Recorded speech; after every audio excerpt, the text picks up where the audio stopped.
Yo, what's good, everybody, and thank you for tuning in to another Tyler Perry's Divorce Sistas review. This is season 1, episode 4, entitled Line in the Sand. If this is your first time coming to my channel, welcome. If you are a return family member, then you already know what it is and what it always will be. Be sure to like, comment, share, subscribe. Tell somebody to tell somebody if you choose to, but if not, just sit back, relax while we get into this messy thing. Now, I just want to go on record and say that I believe this episode had a very different tone than the first 3 episodes. So I don't even know who I want to call to approach the bench first, but I think I want to deal with Naomi, but not in the way that I have been with the previous people who approached the bench first. We learned a lot about Naomi in this episode that we didn't know before. So one thing that we know, and y'all know how this goes, this episode picks up exactly where episode 3 left off, with Naomi coming into the banquet. She's drunk, she's inebriated, she's on one because she sees at her friend's table her ex-husband and his 25-year-old white wife. So she's already on one.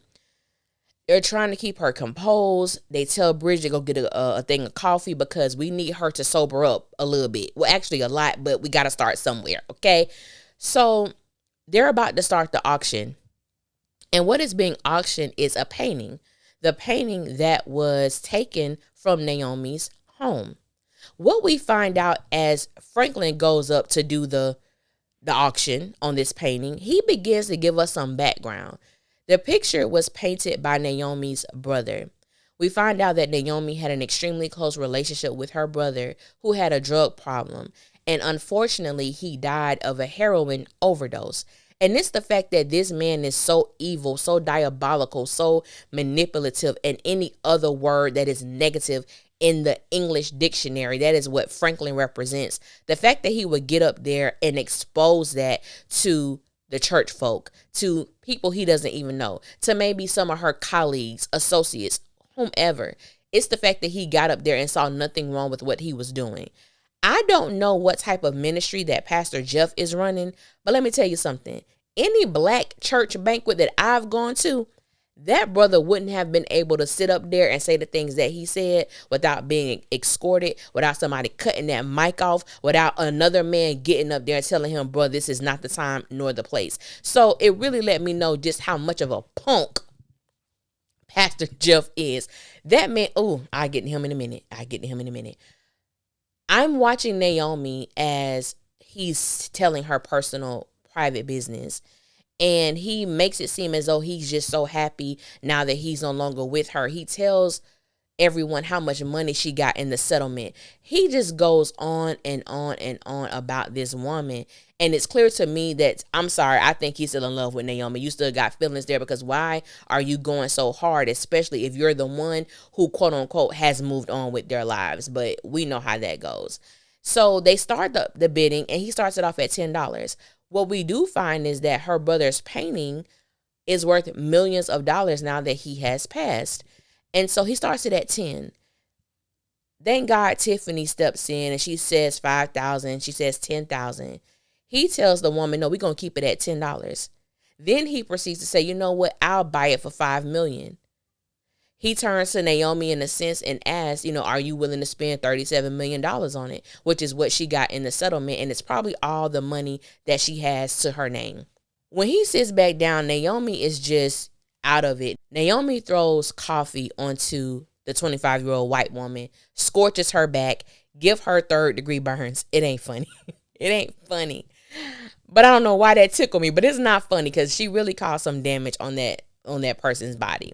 And not only did she cause damage to the woman, she also caused damage to Jeff, even though we do not know how bad his burns are, but he did get burned in the process.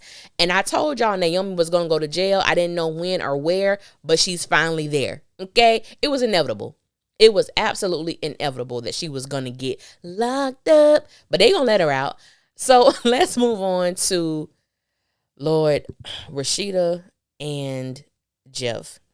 I want Rashida to separate from Jeff. It don't have to be, a legal thing, but I just want her to get some space, because what I have learned of Rashida, not only does she take on the weight of her own issues within her marriage and her children, she also takes on the weight of her friends. And at some point in time, she's the friend that you got to watch out for, because she would have the Janet Jackson experience that we saw in Why Did I Get Married To. She gonna grab a golf club and just go ham on everybody, because she just takes on so much.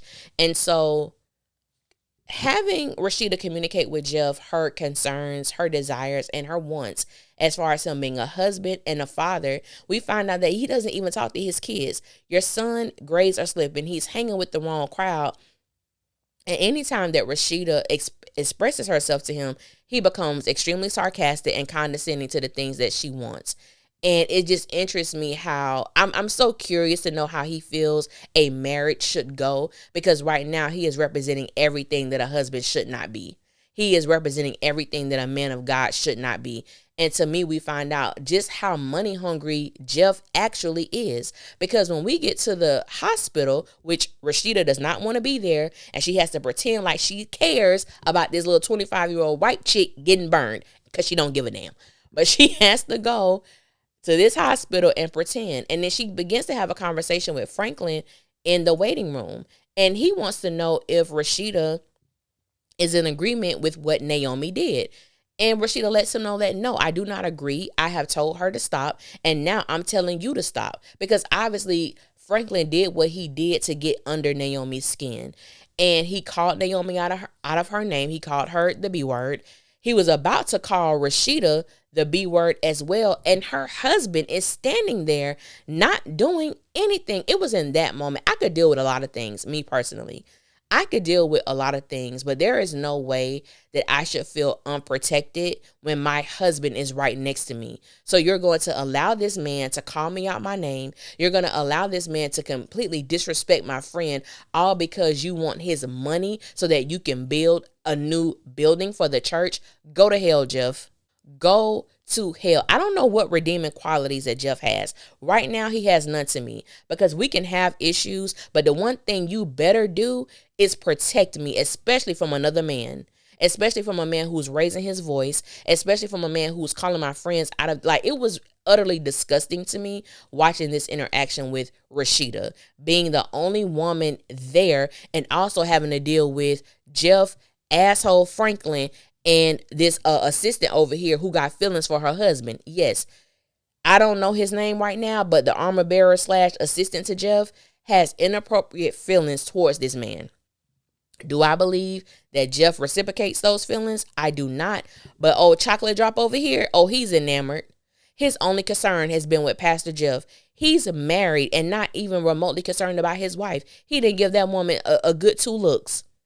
I said, I already see where this is going. And Rashida can read it a mile away. She told Jeff, I see how he looks at you. He is so quick to downplay. He is so quick to reject everything that Rashida says that he does not agree with. So as they get home, he's telling her that this is not how a marriage should be. And she tells him to fix it.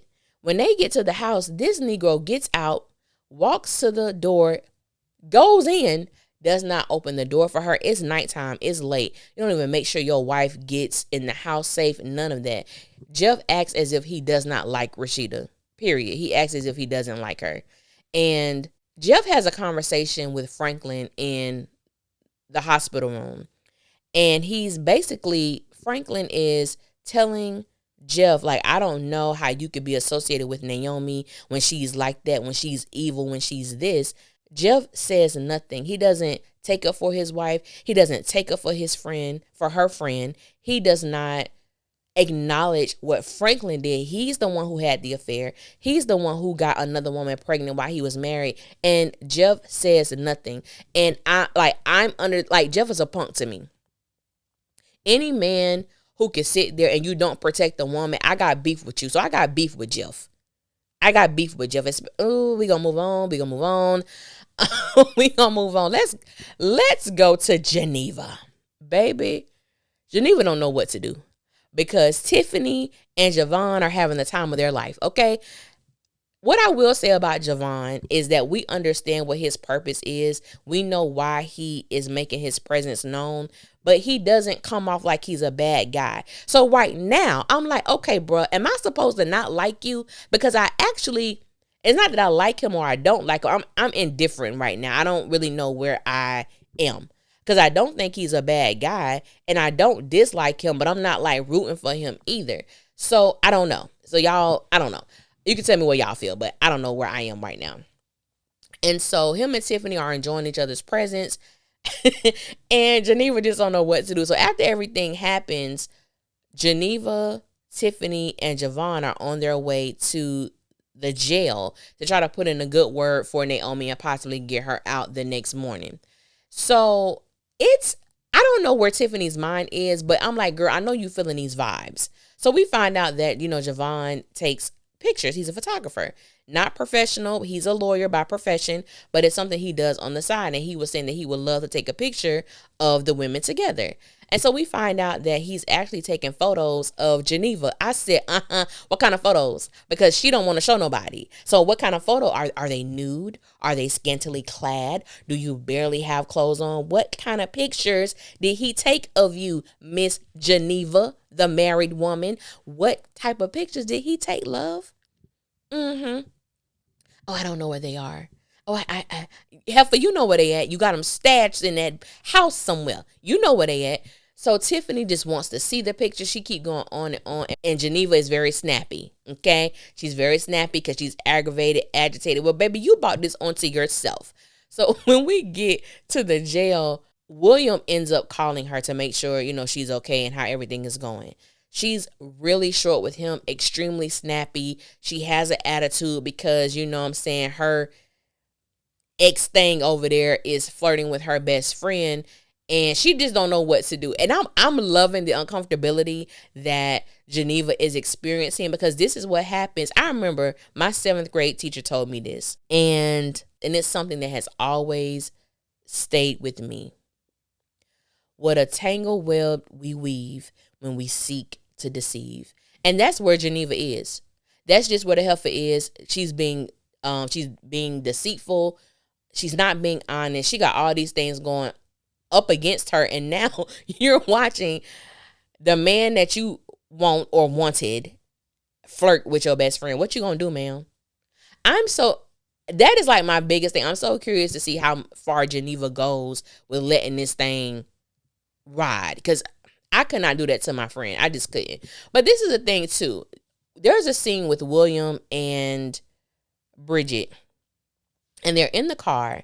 And it just solidifies what I have always thought about William, that William is a good man, that William tends to always try to see the positive in everything. He wants those around him to be happy. And it's sad because you're dealing with a wife who you don't know, who it's a possibility that your daughter might not be your daughter. And I know there is speculation. There are some people who believe that William is aware of what Geneva has done. And then there are those who are on the other side of the fence where I am, where I don't believe that William has a clue. I don't believe William has a clue. He says that Geneva is his soulmate, and they begin to have a conversation, and he tells Geneva, watching you and seeing you all done up tonight, it made me think of prom. I'm like, oh, so you've been with your husband for a long time. You've been with William for a long time. So it's not like this is somebody you just met, somebody you met in college. This man has been in your life since high school. And this is what you would do to him. Geneva, you need to be punched in your throat. Okay? Now, I'm listening. I'm judging a little bit, Geneva. Not a whole lot, but a little, because I ain't going to say make mistakes. We all do some intentionals, and we all do some shady things at times. But what Geneva is doing, I can't back that up. I can't co-sign that, not even in the least bit. Now, let's get over here to Bridget, because Bridget, I'm judging you, sis. I'm judging you. You talk to William about you too old to be dealing with this stuff with Vaughn, and then you go home. He gives you these fake flowers. Then this man tells her, I'm going to let you go upstairs. Now, she's just getting home from the banquet. Your friend done went to jail. He tells her, I'm going to let you go upstairs and run me a bath water so you can show me how much you love me, since I've shown you how much I love you, by giving her fake flowers that you didn't even buy. I said, baby, I'm done. I don't know why Bridget is with this grown-up boy. I don't know. And then when she gets home, he's playing the game. Bridget, why are you with this grown-up boy, ma'am? Why are you with this grown-up boy? It doesn't make any sense. Tiffany right now, okay? Tiffany, even though, Javon has been with Geneva, Tiffany got the best thing going right now. Baby girl, she got the best. Everybody else is in pure mess. Her time is coming because you already know this Tyler Perry. So Tiffany's time is coming as well, especially when it's revealed who the hell Javon really is. It's just going to be a lot. But what I will say, like I said, I really felt bad for my girl Naomi and finding out so much information about her and Franklin. And he says that he's basically being nasty because Naomi attempted to turn their son on him. And I strongly dislike when men say things like that. Now, especially if this thing just happened within the last year or two. Naomi said that her son is 25 years old.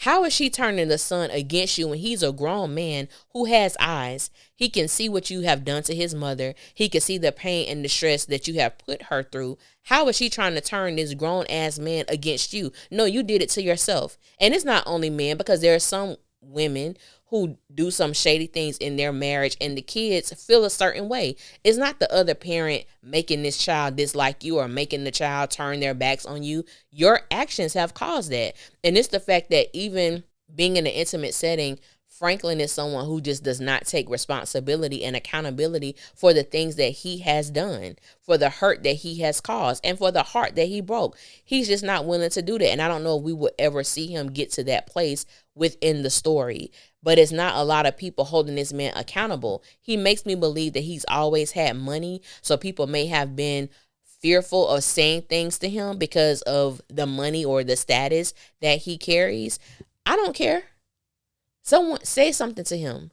And it's amazing to know that he had a known affair, got another woman pregnant, and Jeff, who is a man of God, not that you're judging this man, but that you are so gung-ho to accept this money that you're willing to put your manhood on the back burner, allowing this man to talk to your wife like he's crazy. I just could not get with that. I just could not get with that. How did you guys feel about episode 4? I will say that I think it's my least, not that I didn't like it, but it's my least favorite episode. I think the first 14 minutes on that one scene was a little too much for me. Like something else needed to happen because it was just too long, in my personal opinion. And that's my only art I had about the episode. But yeah. So how did you guys like it?